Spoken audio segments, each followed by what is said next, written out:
Hello, everyone. Suzanne Hacker here with Welcoming Wow. I'm your vacation rental business coach, and we are here for another Affiliates Club interview. And today I am here with Liz with LFG Lending. Now, hopefully, I got that right. But You we're going did. to find out all the things about Liz that she wants to share, and also about her business where you can hopefully get a loan if you are looking to buy a property or to rehab it and stuff. So, Liz, introduce yourself and tell us a little bit about your business. Awesome. Thank you for having us. Yeah. Liz Lawrence with LFG Lending. So we are a mortgage brokerage that focuses solely in investment real estate lending. So unlike your traditional retail lenders where they, kind of do all the loan products for your primary residence, your second home, and maybe your first couple investment properties, we're a brokerage that focuses solely in investment real estate lending. So the products that we offer are a little bit more unique. And so they are really made for investors to make that process as easy as possible. Okay, awesome. So, real quick, where's the best place that people can find LFG? Probably Facebook, I would say, is maybe the best way. We do have a website. We are in the works of getting it kind of revamped. I feel like those kind of things are always like, oh, we should do that. We should do that. Well, we've hired someone to take reins on it because I am not tech savvy in that regard. So we got someone working on our website currently. You could still go there, lfglending.com. But I would say hop over to Facebook, find us. I would say more so because a lot of the content that we put out is very education driven. So we like to, as a company, continue to educate to not only give you great service while your loan's happening, but continue to educate you as you continue to grow your portfolio. Oh, that's awesome. Yeah. Now, how long have you had the business?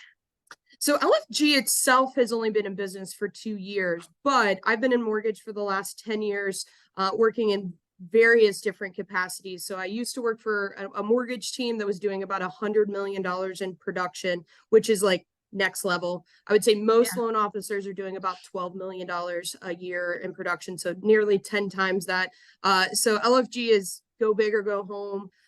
Depending on who you are, yes, you could think into what maybe LFG means, but we're really here to be the person that's going to assist you in all lending capacities from, your fix and flip properties to the properties that you're borrowing, potentially even new construction, or just like very simple long-term financing options. So we're really your one-stop shop.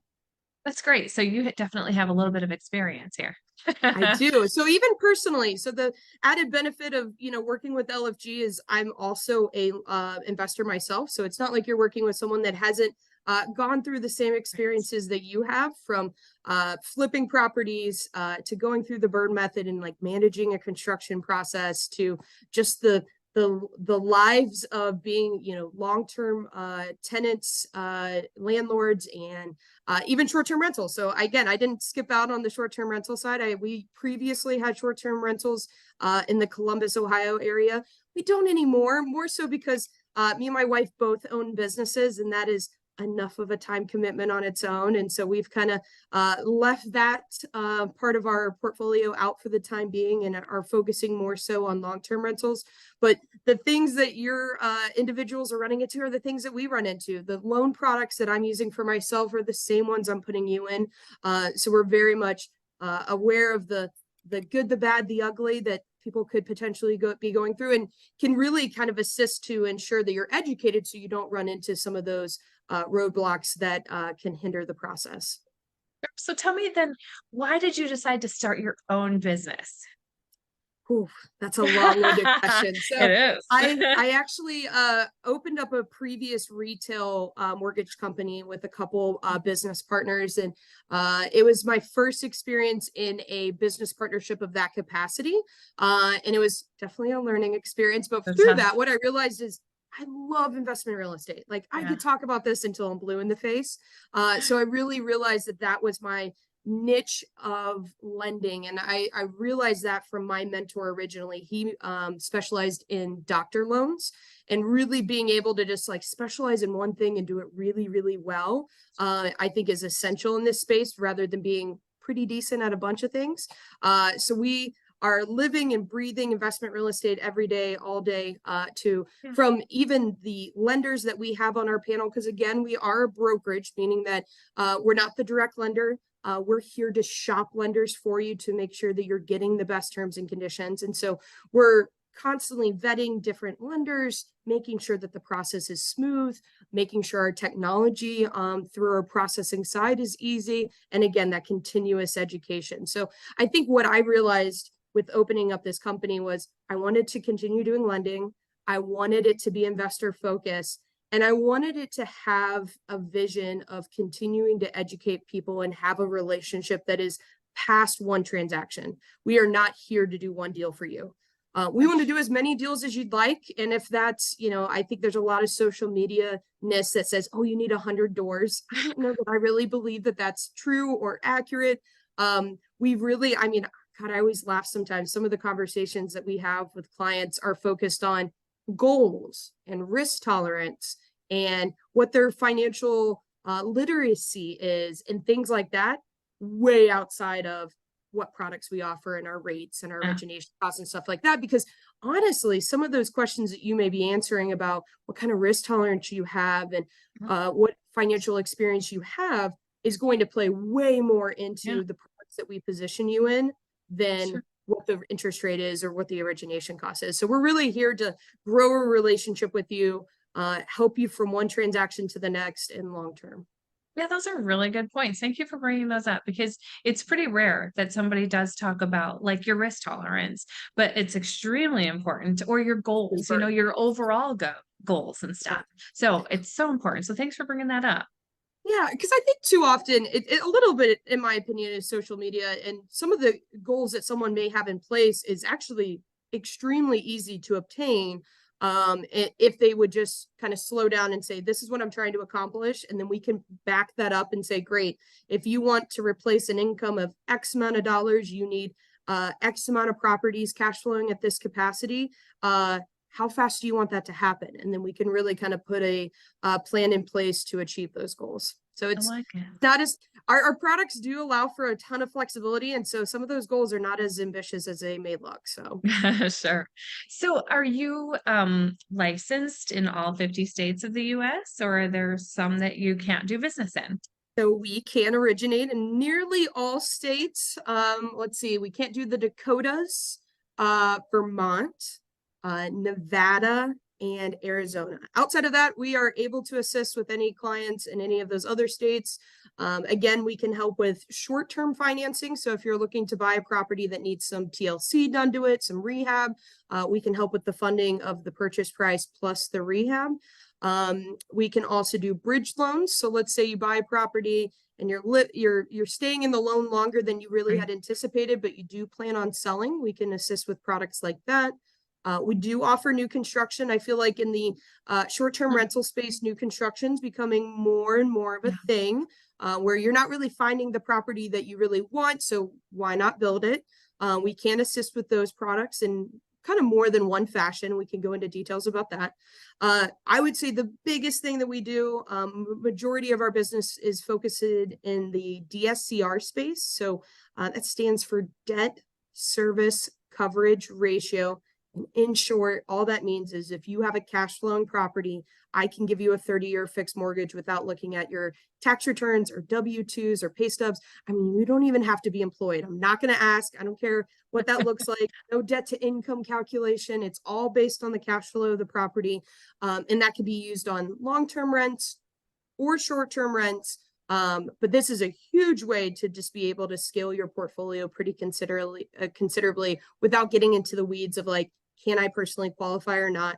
And then last but not least, we do offer commercial financing options, which I would say come with a little bit better interest rate, but they are full doc loans. So tax returns, pay stubs, all the kit and caboodle. But in some cases, that can be super helpful as well if you can personally qualify. Or if we're looking at a zone commercial property, which doesn't happen a ton in the short-term rental space. But again, we're here to grow with you. So if short-term rental is where you're at right now, but in the future, you may want some long-term rentals, you may dabble in the commercial space, we're not going to stop being able to help you with that.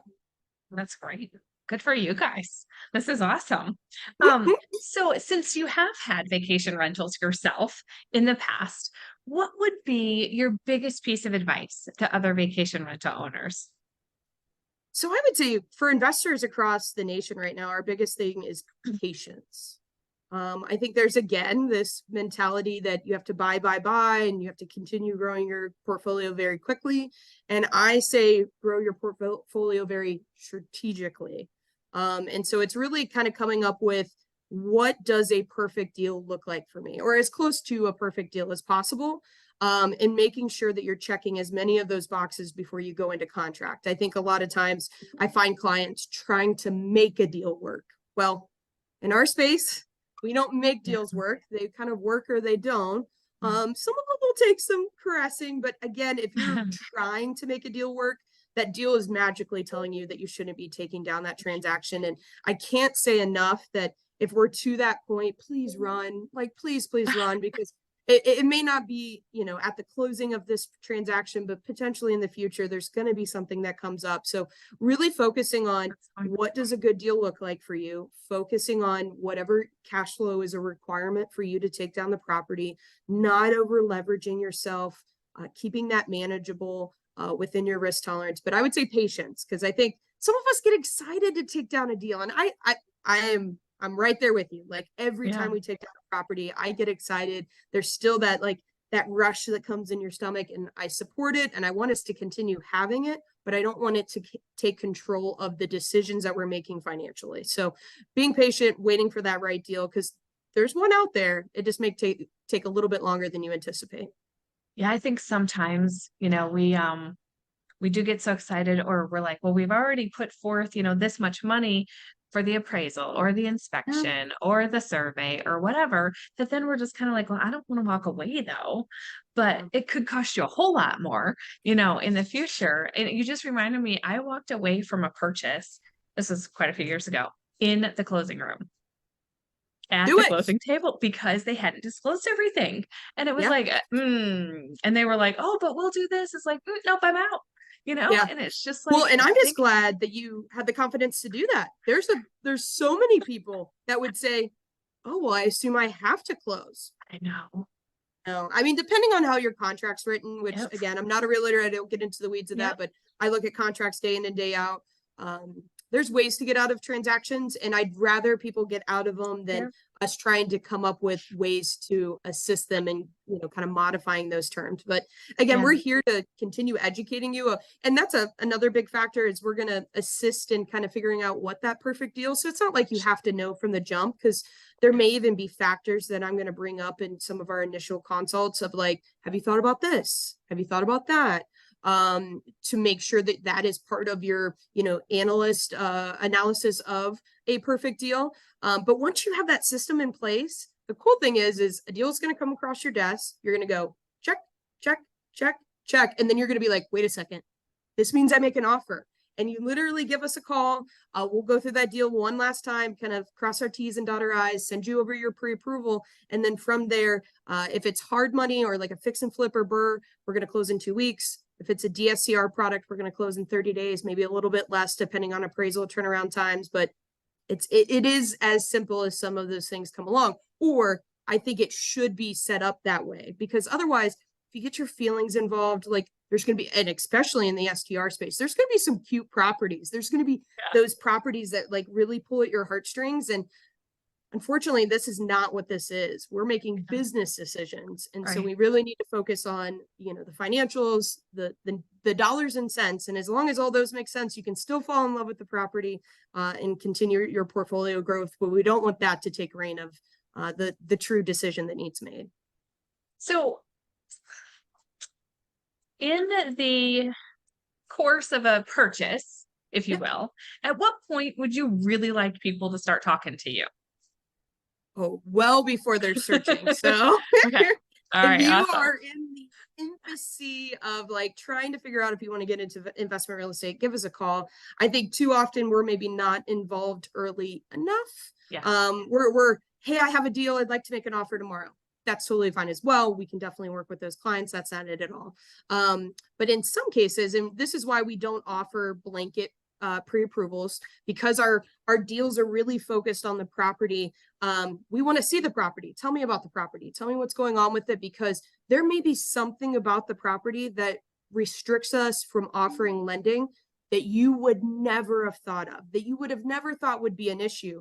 But that's where we come in, and really, while we know all the lenders' guidelines from one lender to a next, it may not even be so much that we can't offer financing at all. We just may have to change lenders where the pricing could be a little bit more expensive. And that little adjustment may take you from, hey, I like this deal, I'm really comfortable in this deal, to wait, this just isn't cash flow enough. And so we really want to have some of those like first start conversations from the beginning, a couple weeks before you start really looking, so that we can kind of put those systems in place of, hey, this is what a good deal looks like. This is what you should be looking out for. Really figuring out what type of investor you're going to be, because you could be an investor that is going to be focused on finding properties that need some TLC, and you're going to be flipping those properties, which requires that you find a contractor and all those other moving parts. Or you could be a borrower that's going to buy something turnkey, which is a little bit more simplistic.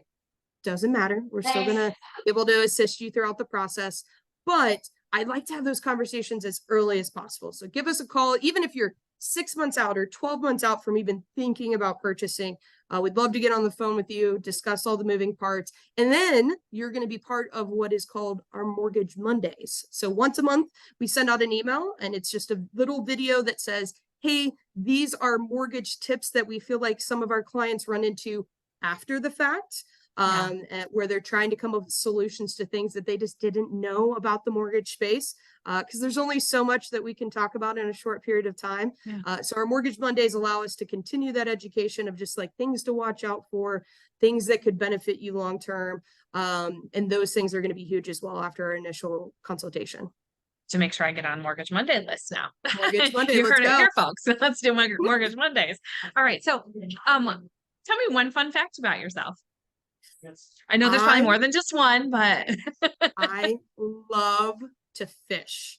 I love fishing, which is actually kind of shocking because I'm not a very patient person. So you would think like taking me out and waiting for that one fish to bite would be a little bit shocking, but love it. I think I work a ton. I tell clients that I work 7 to 7 days a week. So by no means am I working 84 hours a week, but I'm definitely available in that capacity for our clients. And so when I get the moment to get out on a boat, take me a couple miles out and have no cell service and can just decompress and catch me and the fish can compete back and forth. So I would say that's my secret sauce. If you do follow me on Facebook or even LFG, you're definitely going to see some photos of some fish that we've caught. We just were down at our place down in Florida, and my assistant, he caught a shark, big one. So again, we like to have fun as much as we like to work hard. So we'd love the opportunity to work with any of you guys. That's awesome. So is there anything that I didn't ask you today that you really want to make sure that you tell people or let them know, whatever? Yeah, I would say again, even the initial thoughts of wanting to get into investment real estate, if you're not really understanding how you can qualify for a mortgage without going conventionally, without having to have full documentation, you're looking at ways to bring less than 20% to closing on a investment purchase. Like, we are your people. We're going to be able to load balance from one lender to the next to ensure that you're in the best product. And if it's not now, it's going to be eventually. So let's prepare you accordingly. Make sure that you have all the knowledge to make a sound decision. We'd love the opportunity. And thank you for having us. You're welcome. Oh, you're welcome. This is, again, I could talk about this for hours and hours. So we appreciate the opportunity. Yeah, and I was going to say, I think the hard part for a lot of us short-term rental owners is, you're like, come to us before you start looking. Yeah, we're always looking now. You're like, what are you talking about? You're like, it's on my phone right now. Exactly. I got realtor.com saved. Like, I got the app. Hello. I look every day. No, I can't afford anything, but that's okay. Still gonna look. Can't hurt a girl for looking. Come on. Exactly. All right. Thank you so much, Liz. It has been a pleasure. And I can't wait to kind of share your information with the short-term rental world. And if people need help, I definitely want to make sure I send them your direction. So thank you for your time. Appreciate it.